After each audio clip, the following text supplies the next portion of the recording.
Perrine. Bonjour Christian.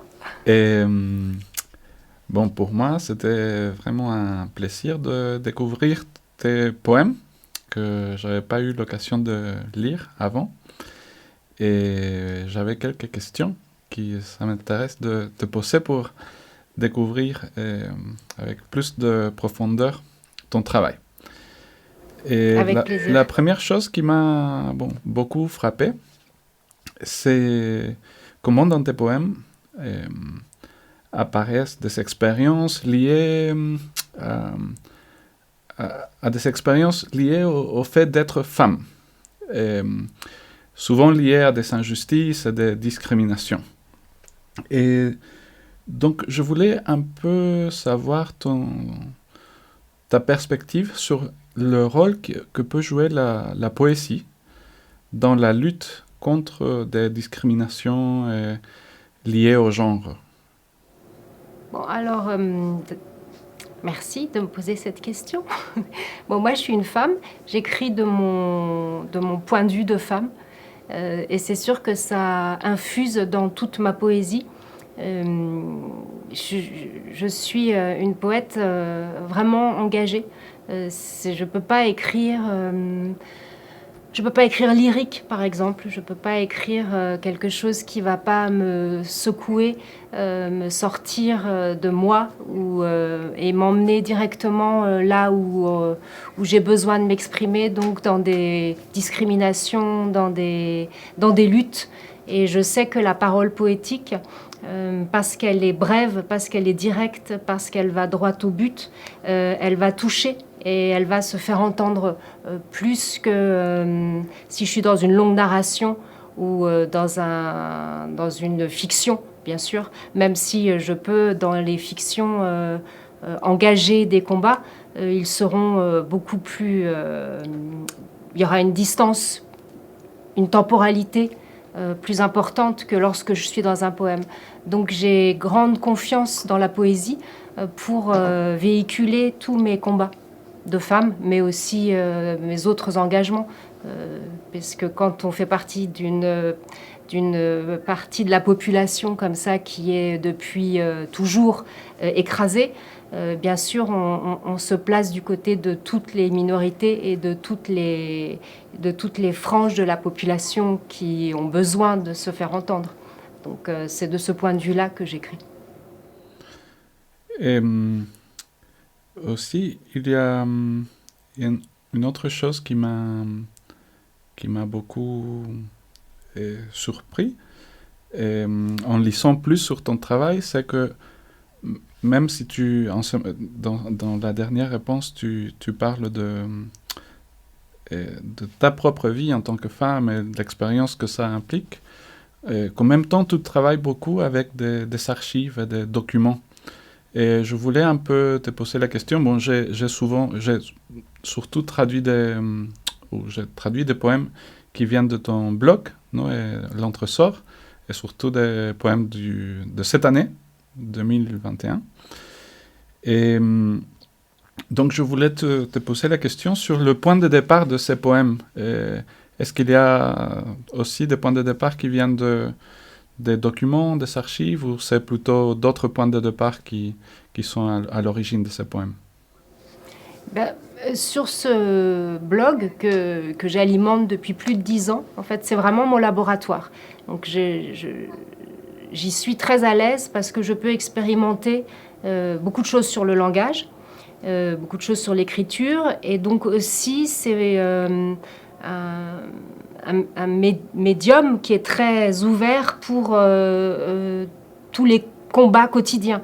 Donc je peux très bien arriver sur le blog avec une injustice qui m'a percutée dans la journée ou la veille et puis ou les jours d'avant, et j'ai écrit dessus. Donc il va y avoir ça, ce résultat-là.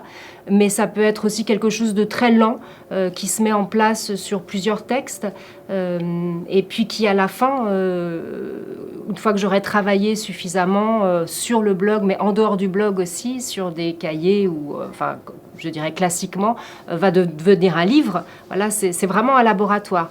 Et puis, parfois, il y a de l'archive. Mais l'archive, elle se retrouve plus dans les images sur le blog où je vais la retravailler.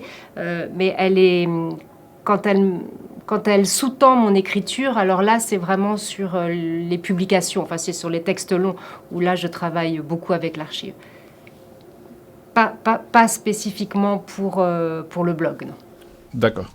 Et il y a aussi un rapport, une oscillation très intéressante dans beaucoup de ces poèmes, une tension plutôt, entre le silence et l'expression, le désir de s'exprimer. Et j'ai pensé surtout à... Il y a une image dans un poème qui m'a beaucoup troublé, même. Et je vais lire ces deux vers qui disent « L'ange assis dans ma gorge, c'est celle dans ma trachée ». Et je pense que cette image est très parlante, non, de cette tension entre le silence et l'expression. Et donc je voulais te poser cette question sur ce rapport-là et comment tu inscris tes poèmes entre ces deux pôles, finalement. On peut dire que vraiment, je défie le silence dans chaque écriture. On disait au début de notre dialogue que j'étais une femme, et les femmes ont souvent été réduites au silence. Donc c'est toujours un acte de défi de prendre la parole en tant que femme. Ensuite, l'écriture, on pourrait la catégoriser comme une expression silencieuse, puisqu'on n'est pas dans l'oralité, on est dans le berceau de la page ou dans la ouate de la page, comme ça. Mais cependant, une fois que le mot est posé, une fois qu'il apparaît sur le fond blanc, il devient extrêmement bruyant. Je pense... Moi, je suis devenue bavarde à force d'écrire, mais je viens du silence. Moi-même, j'étais une enfant très silencieuse. Je suis devenue bavarde parce que, grâce à l'écriture. Mais je pense qu'il n'y a pas plus fort, je parle au niveau du son, moyen d'expression que l'écriture.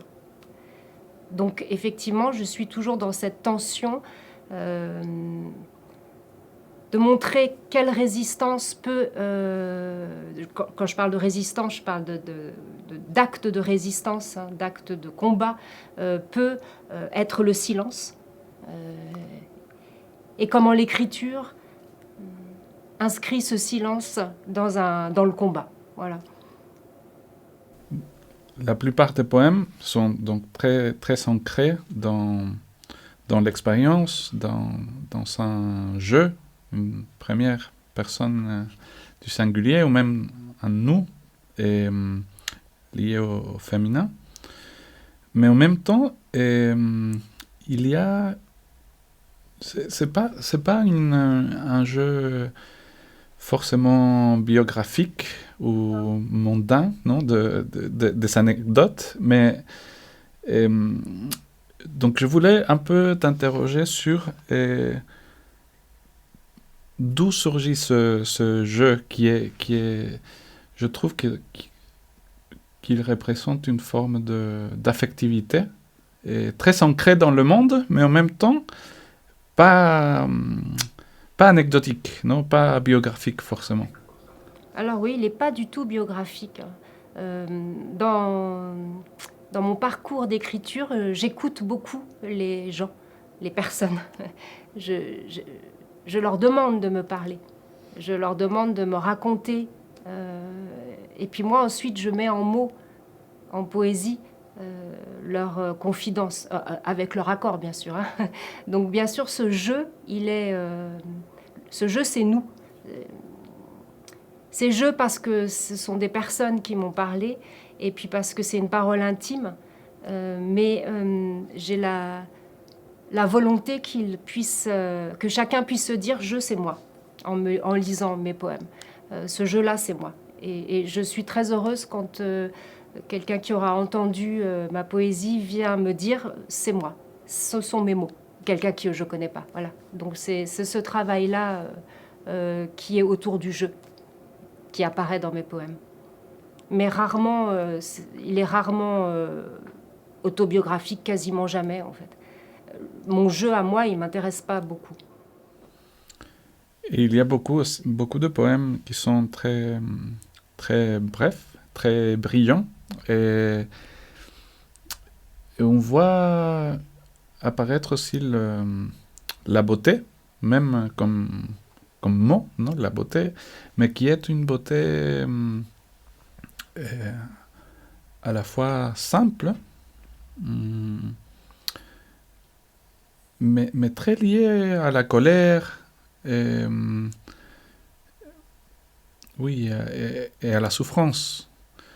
Et ça m'intéresse aussi de connaître ton point de vue sur la beauté. Qu'est-ce que la beauté pour toi? Bon, alors elle est capitale. Moi, sans beauté, je meurs. Je meurs vraiment. Je ne peux pas vivre entourée de laideur. Enfin, c'est d'une grande brutalité. On est quand même confronté à énormément de brutalité dans notre monde, énormément. Donc, je crée autant que possible de la beauté pour supporter et vraiment pour survivre à ça et pour pouvoir continuer à combattre. Donc évidemment que l'écriture, j'agence le mot ou le blanc de la page, l'espace, pour que ça soit beau, pour que le mot porte fort et pour que visuellement aussi ça soit beau. J'ai vraiment besoin de beauté pour être armée. C'est un peu paradoxal, mais la beauté me donne les armes pour pouvoir combattre toutes les laideurs de notre monde. C'est intéressant ce que tu dis quand tu rapproches l'idée de la beauté et l'idée de la lutte, parce que je pense par exemple en fait, ce qui me vient à l'esprit, c'est la tradition de la poésie épique, par exemple, non? Mais bon, évidemment, c'est pas du tout la même chose. Mais en même temps, je voudrais te demander, est-ce que pour toi aussi, ta poésie s'inscrit peut-être dans une forme d'épique? Oui, parfois j'ai l'impression d'être un peu en croisade quand même, d'avoir apporté comme ça des paroles qui doivent traverser des épreuves avant d'être entendues. Donc parfois il peut y avoir un peu ce souffle-là. Hein. Oui. Oui, mais en même temps, je pensais, tu te mets de l'autre côté de la violence peut-être. Donc parce que la tradition épique, bon, c'est un peu la description de la guerre ou l'exaltation de l'héros. Et là, c'est plutôt une dénonciation de la violence. Et il y a une sensibilité aussi très, très subtile. Je pensais aussi parfois, dans les poèmes brefs, par exemple, je ne sais pas si tu apprécies la poésie d'Emily Dickinson, par exemple. Si, beaucoup. Beaucoup? Enfin, oui, elle est très importante dans ma construction, oui. Oui, parce que il y a cette fragilité, mais qui n'est pas du tout une fragilité. En fait, c'est une... Finalement, je crois qu'on la voit fragile parce qu'on la voit elle. On pense à sa biographie. C'est pour ça qu'on peut dire fragile, mais elle est très très forte. Très très forte, oui. C'est une puissance. Et c'est là où l'idée de la beauté liée à la violence qui me paraît très, très intéressante. Parce que c'est quand même comme tourner l'épique, mais dans un autre sens. Et, oui, c'est comme un chemin qui va contre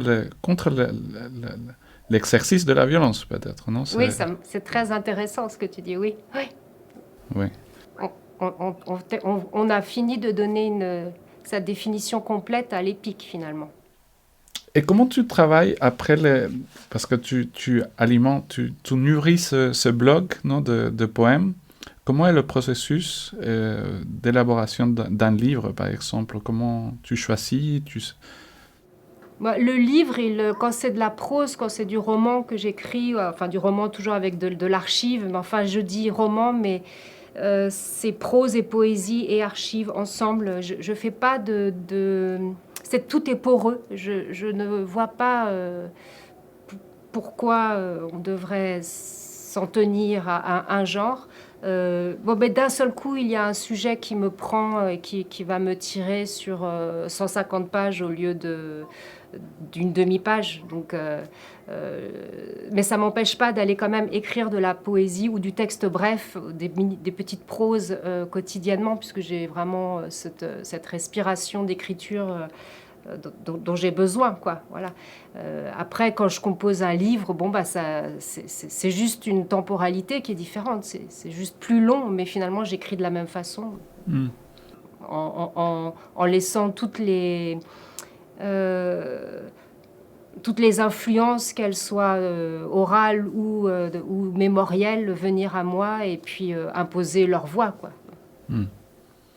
Et peut-être qu'on a le temps d'une dernière question. Tu disais tout à l'heure que tu écoutes beaucoup les gens et que le jeu qui apparaît dans les poèmes vient de ces autres, finalement. Donc je voulais savoir un peu quel retour tu as eu de ces autres que tu as écoutés, finalement, quand tu partages tes poèmes avec eux. Ben, je dirais que ce que j'ai le plus souvent comme retour, c'est des larmes, parce que les gens que je vais écouter, ils n'ont pas l'habitude d'être écoutés. Et ils n'ont pas du tout l'habitude de parler comme ça intimement d'eux, parce que je passe du temps avec les gens. Et puis du coup, une fois qu'ils entendent leurs mots en poésie, parce que c'est quand même une très belle langue, là la beauté elle est entre chaque mot et elle est chaque mot, c'est souvent des larmes parce qu'ils s'entendent pour la première fois et ils comprennent qu'ils ont été entendus. Et donc c'est toujours très beau. C'est très beau, oui. Bon, merci pour ces réponses. Merci beaucoup, c'était vraiment intéressant. Oui. Et peut-être on peut passer à la lecture des poèmes. Oui. Oui. 2. Leurs mots ont les jambes écartées. Leurs regards ont les jambes écartées. Leur ton, leurs phrases ont les jambes écartées. Leur odeur a les jambes écartées. Leur sourire, leurs dents, leur haleine, jambes écartées. Leurs siècles ont les jambes écartées. Leur domination, leur assurance, leur bruit ont les jambes écartées. Leurs jambes ont les jambes écartées. Leurs caresses, leur sexe, leurs salutations, jambes écartées. Leurs bras, leurs lèvres, leurs attributs, jambes écartées. Écartez-vous. 2. Les bouffeurs d'espace, de liberté, d'équité. Écartez-vous de nous. Sus palabras tienen las piernas abiertas. Sus miradas tienen las piernas abiertas. Su tono, sus frases tienen las piernas abiertas. Su olor tiene las piernas abiertas. Sus sonrisas, sus dientes, su aliento, piernas abiertas. Sus siglos tienen las piernas abiertas. Su dominación, su seguridad, su ruido tienen las piernas abiertas. Sus piernas tienen las piernas abiertas. Sus caricias, su sexo, sus saludos, piernas abiertas. Sus brazos, sus labios, sus atributos, piernas abiertas. Apártense de ellos, los devoradores de espacio, de libertad, de equidad. Apártense de nosotras. Les taches nous font frotter le sol, frotter le sol. Fille frotte, fille frotte. Nous font ravauder le drap, ravauder le drap. Fille file, fille file. Nous font laver le linge, laver le linge. Fille sale, fille sale. Ma force de fille. Je ne vais pas la laisser là sur le sol, dans le seau, les draps sales. Ma force, je ne vais pas te la laisser. Ma force de fille. Je vais m'en servir, en user, pour abattre tous les murs. Las tareas nos hacen fregar el suelo, niña friega, niña friega. Nos hacen surcir la sábana, niña hilo, niña hilo. Nos hacen lavar la ropa, niña sucia, niña sucia. Mi fuerza de niña No la voy a dejar ahí sobre el suelo, en el balde, en las sábanas sucias. Mi fuerza no te la voy a dejar, mi fuerza de niña, voy a usarla, aprovecharla, para derribar todos los muros. 4. Elle voulait écrire. Devait. Devant. L'impossible. L'impossibilité. Se projette dehors. Jette. Pierre jetée, des pierres. À la face du monde. 4. Ella quería escribir, debía, frente a lo imposible, la imposibilidad, se proyecta afuera, lanza, lanzar piedra, piedras, a la cara del mundo. Filet. À travers les petits carreaux de mon cahier, je filtre les excès de colère, de racisme, de souffrance. Cahier filet, d'où remonter. La beauté, elle coule toute seule des phrases, faut pas la retenir. Red. A través de los pequeños cuadrados de mi cuaderno, filtro los excesos de ira, de racismo, de sufrimiento. Cuaderno red, desde donde recoger la belleza, fluye sola de las frases, no hay que retenerla. À rabord, elle est assise en face de moi. Entre nous, la table encombrée, elle érige des défenses d'objets et de paperasses. Elle veut parler, mais ne pas parler. Elle a accepté, mais n'accepte pas. Elle dit tout de suite « Je ne veux pas parler du passé ». Le passé, c'est les coups, la terreur, des années de coups de terreur. Elle file dans la cuisine, en revient avec une assiette énorme de pâtes et de pilons de poulet. Une assiette comme je n'en ai jamais vue, remplie à ras-bord, comme elle, remplie à ras-bord de mots, de colère. Elle pose l'assiette devant elle, entre nous, et mange, et entre les bouchées, elle donne des mots. Sa main crispée sur la fourchette qu'elle planterait bien dans le passé pour n'en faire qu'une bouchée. L'assiette vidée, son corps lesté, la tête nettoyée, mon cahier rempli, elle se lève, me sourit. Hasta el borde. Ella está sentada frente a mí. Entre nosotras, la mesa desordenada levanta defensas de objetos y papeleo. Quiere hablar, pero no hablar. Aceptó, pero no acepta. De inmediato dice, no quiero hablar del pasado. El pasado son los golpes, el terror de años, de golpes, de terror. Parte a la cocina, vuelve con un plato enorme de patas y trutos de pollo, un plato como yo nunca antes había visto, lleno hasta el borde, como ella, llena hasta el borde de palabras, de cólera, y ya deja el plato al frente suyo, entre nosotras, y come, y entre bocado y bocado da palabras, su mano crispada sobre el tenedor que feliz enterraría en el pasado para hacerlo picadillo. El plato vacío, su cuerpo lastrado, la cabeza limpia, mi cuaderno lleno, ella se levanta, me sonríe.